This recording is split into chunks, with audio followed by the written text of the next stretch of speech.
ليلي الخرابة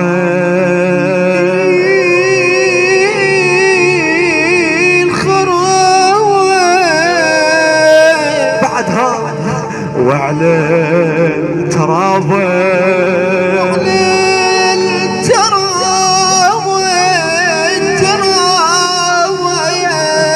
ماتت رقية طفلة وسباها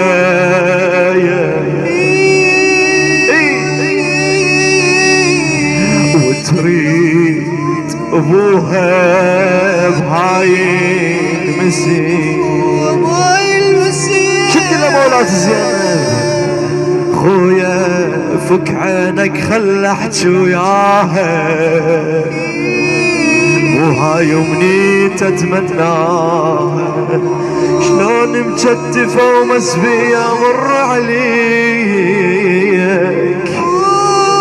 ما تقدر تحل مجتفات ايديك مبارك عاد بس حرك لرجليك